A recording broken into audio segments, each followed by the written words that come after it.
নমস্কার বন্ধুরা, আজকে আমরা রান্না করব মাটন। তার জন্য আমি নিয়ে নিয়েছি 1.5 কেজি মাটন। মাটনটাকে আপনারা ভালো করে পরিষ্কার করে ধুয়ে নেবেন। আমি এখানে মাটনটাকে ভালো করে পরিষ্কার করে ধুয়ে নিয়েছি। তারপরে আলুটাকে ভালো করে গোল গোল করে মোটা মোটা করে পিস করে ভেজে নিয়েছি। বেশ ভালো করে সুন্দর করে ভেজে তুলে নিয়েছি। তারপরে এখানে নিয়েছি 1.5 কেজি মাটনের জন্য যতটা আন্দাজ মতন পেঁয়াজ, আপনারাও কেটে নেবেন, আমিও কেটে নিয়েছি। রসুনও আন্দাজ মতন কেটে পেস্ট করে নিয়েছি, অল্প পেঁয়াজ দিয়েছি রসুনের সাথে যাতে গ্রেভিটা সুন্দর হয়। তারপরে টমেটোখানি কুচি করে নিয়েছি, একটা বড় গোটা টমেটো আমি এখানে কুচি করে নিয়েছি। এখানে আছে আদা লঙ্কা পেস্ট, আমি 100তেই আদা লঙ্কা পেস্ট করে নিয়েছি। আর এখানে কিছু মশলা আছে, সেগুলো হলো গোটা জিরে আর এখানে তেজপাতা, শুকনো লঙ্কা, গোটা জিরে আর শুকনো লঙ্কা আর তেজপাতা আমি ফোড়নে দেবো। তারপর আছে হলুদ, লবণ, জিরের গুঁড়ো, আর এখানে আছে মিট মশলা আর লঙ্কার গুঁড়ো। আর রান্না করার জন্য তো তেলের আমাদের অবশ্যই প্রয়োজন।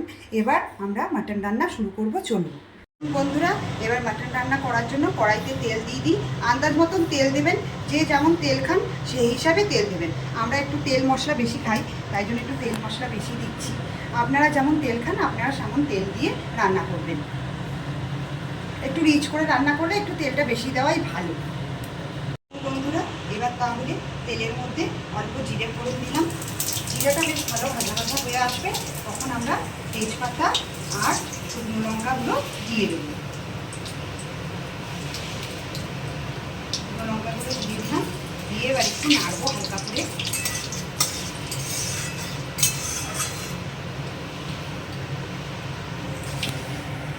নেড়ে এবার দেখবো পেঁয়াজগুলো ছেড়ে দেবো আস্তে আস্তে।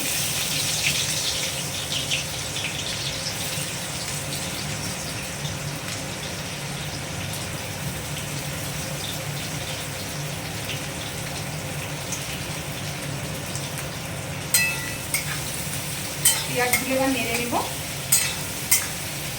ভালো করে। পেঁয়াজগুলো একটু লাল লাল হবে, তারপরে আমরা এখানে যে পেঁয়াজ রসুন বাটাটা নিয়েছিলাম সেটা দেবো। একটু পেঁয়াজগুলো আগে লাল লাল করে হালকা করে ভাজি।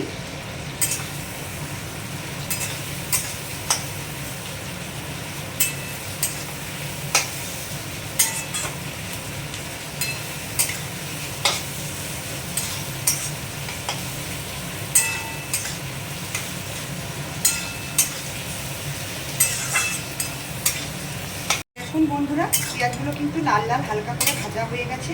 এবার এর মধ্যে আমরা পেঁয়াজ আর যেটা বেটে রেখেছিলাম সেটা দিয়ে দেবো। পেঁয়াজ রসুন বাটাটা এবার দিয়ে দিলাম এর মধ্যে।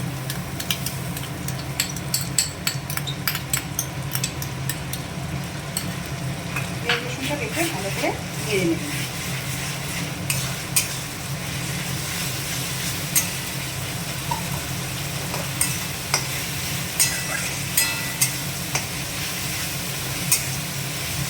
হালকা হালকা করে এটাও নেড়ে নেবো। রসুন পেঁয়াজটাও একটু হালকা করে ভেজে নেবো। ভেজে নেওয়ার পর এর মধ্যে আমি আদা লঙ্কা বাটাটা দেবো।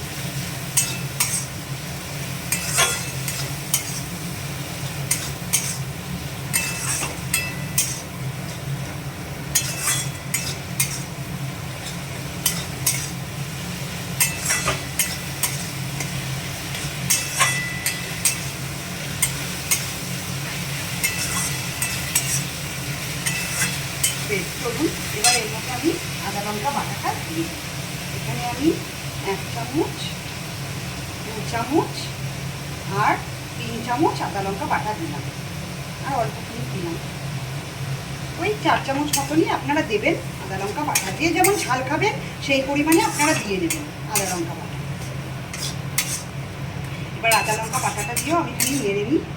বেশি মশলা এখন কষাবো না, কেননা আমি মাংসটা রান্না করব। বেশিক্ষণ মশলা এখন কষালে মশলাটা পুড়ে যাবে। আর কেননা মাটন রান্না করতে একটু অনেকক্ষণ ধরে মাটন কষতে হয়, তবে কি মাটনের স্বাদ আসে। তাই মশলা আমি বেশিক্ষণ ভাজবো না, খানিকক্ষণ ভেজে নিই মশলাটা। তারপরে আমি মশলা কিছু আছে আমার এখানে নেওয়া, সেই মশলাগুলো আমি দেবো।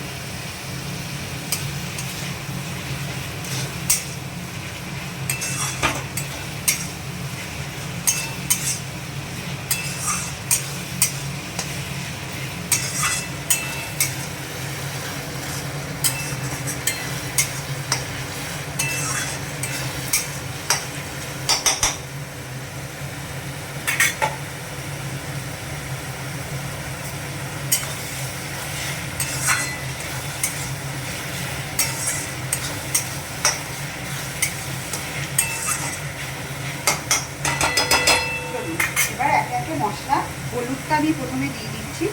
হলুদটা ঠিক আন্দাজ মতন দেবেন আপনারা, 1.5 কেজি মাংসতে যতটা হলুদ লাগে আপনারা দেবেন। আমি হলুদটা দিয়ে আবার নেড়ে নিলাম।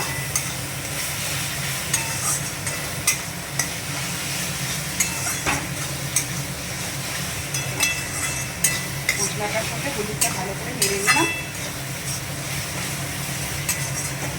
এবার আমি মাটনটা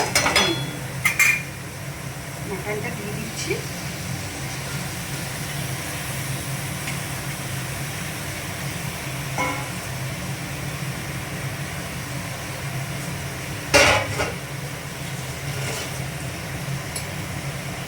এবার আমি লবণ দেবো।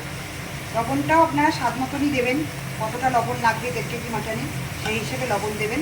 দরকার পড়লে প্রথমে আপনারা অল্প লবণ দেবেন, লাস্টের দিকে একটু টেস্ট করে লবণ দেবেন। এবার আমি মাটনটা নেড়ে দিচ্ছি।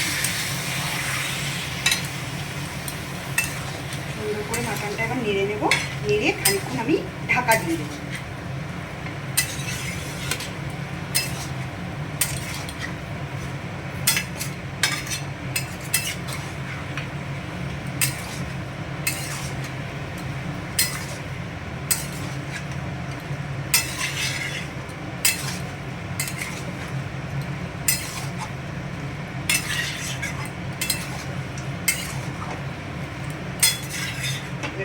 মশলার সাথে ভালো করে মাটনটা নেড়ে নিয়ে এবার আমি মাটনটা ঢাকা দিয়ে দেবো। সুন্দর করে মাটনটা এবার আমি ঢাকা দিয়ে দেবো, যেহেতু মাটন থেকে এবার জলটা বেরো, তারপরে আবার আমি নাড়বো। ধরুন বন্ধুরা, এবার মাংসটা একবার ঢাকা খুলে আরেকবার মাংসটা আমরা নেড়ে নিই। দেখুন মাংসটা থেকে ঠিক মতন জল বেরিয়েছে। হ্যাঁ, একবার একটু নেড়ে নিই যাতে মাংসটা লেগে না যায়। মাঝে মাঝে এবার দিয়ে আমি ঢাকা খুলে একবার করে নেড়ে নেব, ঠিক আছে? আবার ঢাকা দিয়ে দেবো। চলুন, ঢাকনাটা খুলে আমি আরেকবার ভালো করে মাংসটা নেড়ে নিই। দেখেছেন মাংস থেকে কত জল বেরিয়েছে। মাংস যতক্ষণ না জলটা মরবে ততক্ষণ মাংস কষানো হবে না। এবার আমি এর মধ্যে টমেটো কটা ছিল, সেই টমেটো কটা দিয়ে দেবো। আর দিয়ে দেবো, টমেটোটা দিয়ে একটু নেড়ে দিই।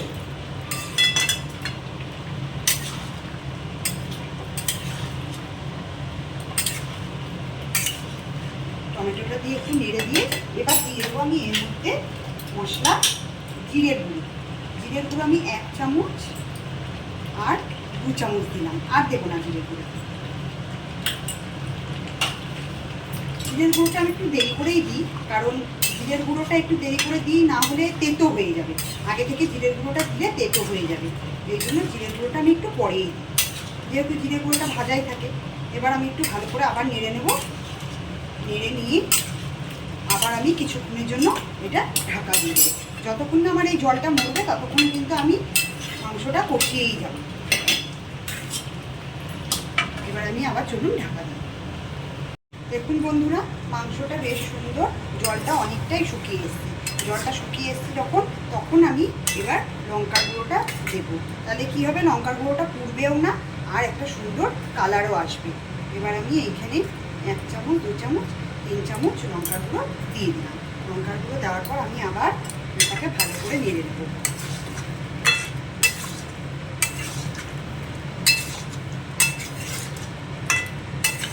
লঙ্কার গুঁড়োটা পরে দিচ্ছি, কারণ লঙ্কার গুঁড়োটা তাহলে পুড়বে না, সুন্দর একটা কালারও আসবে।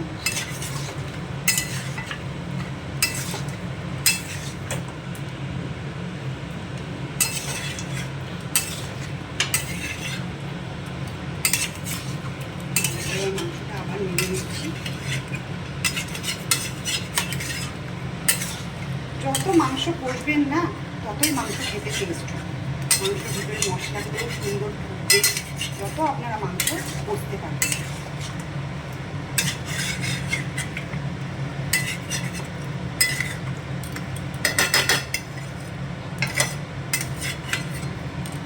আবার আমি মাংসটা কিছুক্ষণের জন্য ঢেকে দিচ্ছি। মাংসটা কি সুন্দর তেল ছেড়ে দিয়েছে, বেশ সুন্দর। দেখেছেন তেলটা ছেড়ে দিয়েছে, তার মানে মাংসটা অনেকটাই কষে এসেছে। দেখছেন আমার মাংসটা কি সুন্দর রঙও এসছে, বেশ সুন্দর রঙও এসছে মাংসটাতে আমার। দেখুন কি সুন্দর রঙ এসছে, মাংসটা তেলও ছেড়ে দিচ্ছে। আর একটু কষিয়ে তারপরে আমরা এটাকে প্রেশারে দেবো। বন্ধুরা, এবার মাংসটা বেশ সুন্দর কষানো হয়ে গেছে। এবার আমি প্রেশার কুকারে জল দেব, যতটা পরিমাণ ঝোল করব ততটা পরিমাণ জল দেব। জল দিয়ে এবার আমি এখানে গ্যাসটা ধরাবো যাতে জলটা একটু গরম হয়। জলটা গরম হোক, তা করতে করতে আমি মাংসটা আরেকবার নিয়ে নেব। দেখুন মাংসটা কি সুন্দর কষানো হয়ে গেছে, দেখেছেন কালারটাও কত সুন্দর এসেছে।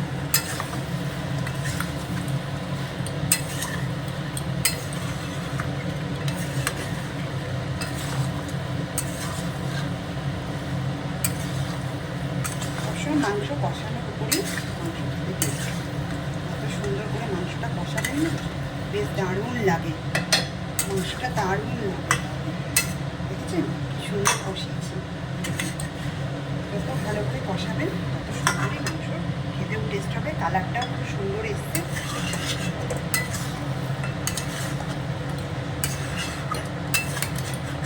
তেলটাও ছেড়ে দিয়েছে মাংসের, মশলাটাও একদম সুন্দর গায়ে লাগা লাগা হয়ে গেছে।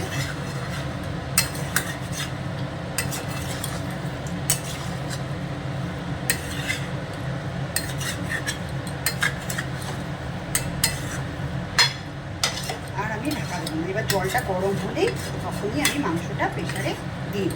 প্রেশারে জলটা একটু গরম দিয়ে যাক। কখনোই ঠান্ডা জলে মাংস রান্না করবেন না, যতটা পারবেন গরম জল দেওয়ারই মাংসতে চেষ্টা করবেন। তাহলে কি মাংস এতে শক্ত হয়ে যাবে না, আর বেশ সুন্দর নরমও হবে, খেতেও স্বাদ ভালো হবে, খেতেও ছিবড়া ছিবড়া লাগবে না। ঠান্ডা জলে মাংস যদি করেন তাহলে খেতে মাংস ছিবড়া ছিবড়ার মতো লাগে। আর গরম জল দিলে মাংস বেশ ভালো শক্ত হয় খেতে, আর ভালো লাগে খেতে। মাংসটা এবার কষানো একবারে পুরোপুরি হয়ে গেছে। এবার পুরোপুরি মাংস কষানো হয়ে গেছে।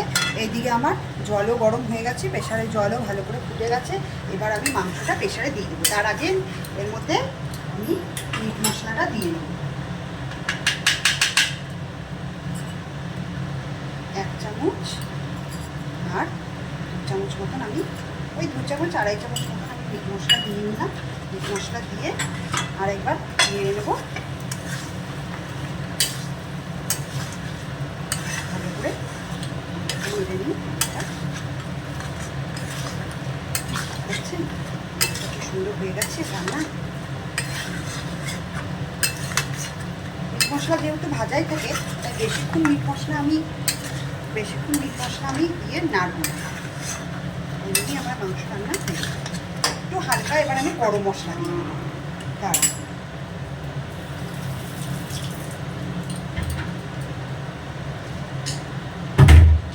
আমি এবার একটু অল্প এই যে গরম মশলা গুঁড়ো, গরম মশলা সানরাইজের গরম মশলার গুঁড়ো অল্প দিয়ে দিলাম। অল্প দেবো, বেশি দেবো না, গরম মশলা খেলে খুব শরীর খারাপ হয়, তাই বেশি গরম মশলা দেবো না। অল্পই গরম মশলা দিলাম, যেহেতু মিট মশলা দিয়েছি, আর অল্প গরম মশলা। এবার আবার আরেকবার নেড়ে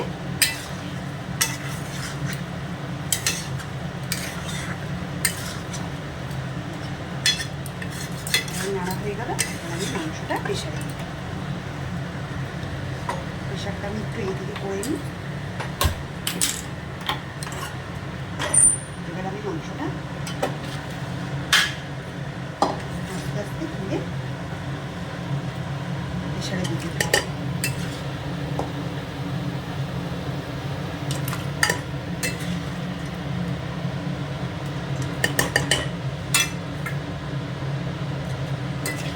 আস্তে আস্তে দেবেন, তাহলে আর পড়বে না।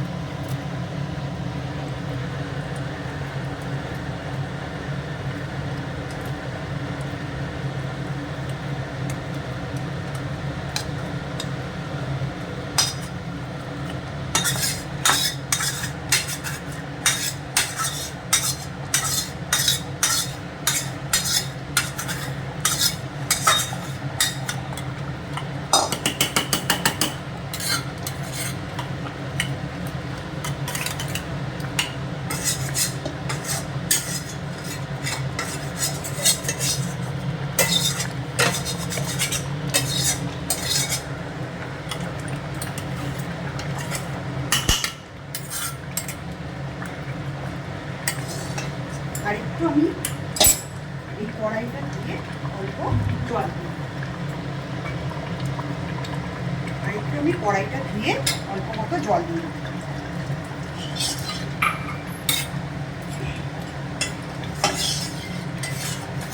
কড়াইটা ধুয়ে অল্প করে, বেশি না অল্পই দেবো জল। ব্যাস, অল্প জল দিয়ে দিলাম। এবার অল্প এর মধ্যে নুন দিয়ে দেবো, বেশি নয় অল্প নুন দেবো। যেহেতু আমি আগে মাংসে নুন দিয়েছি তাই আমি এখানে অল্প নুন দিলাম, আর বেশি নুন দিলাম। নুন দেওয়ার পর আমি এখানে যে আলুটা ভেজে রেখেছিলাম সেই আলুটা দিয়ে দেবো।